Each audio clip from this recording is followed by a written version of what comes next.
আসসালামু আলাইকুম ওয়া রাহমাতুল্লাহ। প্রিয় বন্ধুরা, আশা করছি আপনারা সকলেই ভালো আছেন। আজকে আমি আপনাদের জন্য অতি গুরুত্বপূর্ণ একটি আমল নিয়ে হাজির হয়েছি, যে আমলটি করে বান্দা আল্লাহর কাছে চাইতে দেরি, কিন্তু সেটা কবুল হতে দেরি হবে না। এর সাথে সাথে আপনাদের মনের সকল আশা আকাঙ্ক্ষা পূরণ হবে, সকল বিগড়ে যাওয়া কাজ ঠিক হয়ে যাবে এবং আপনাদের সকল হাজত পূরণ হয়ে যাবে ইনশাআল্লাহ। প্রিয় দর্শক, এটি একটি মুজাররব আমল, অর্থাৎ বুজুর্গানি দিন ও আলিম উলামারা প্রথমত এই আমলটি করে ফলাফল পেয়েছেন এবং এরপরে তা আমাদের জন্য প্রকাশ করে গেছেন। যদি আমরাও এই আমলটি সঠিকভাবে করতে পারি, তাহলে আমাদের যত পেরেশানি আছে তা দূর হয়ে যাবে, যত অপূর্ণ কাজ আছে তা পূর্ণ হয়ে যাবে।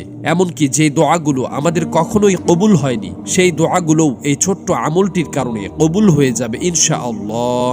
এই আমলটি করতে আপনাদের মাত্র 5 মিনিট সময় লাগবে। আমলটি করে যদি আপনারা সুসংবাদ না পান, তো আমি এখানেই বসে আছি, আপনাদের যা ইচ্ছা বলে চলে যাবেন।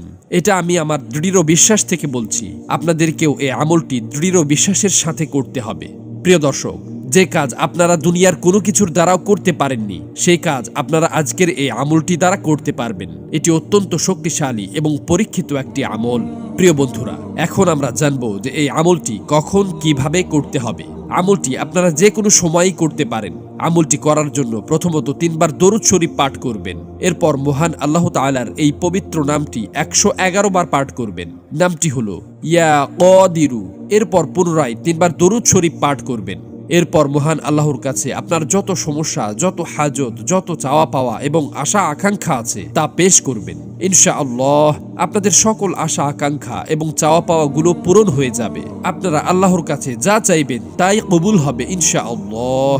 মহান আল্লাহ তাআলা আমাদের সকলের মনের আশা আকাঙ্ক্ষাগুলোকে কবুল করে নিন। আমিন।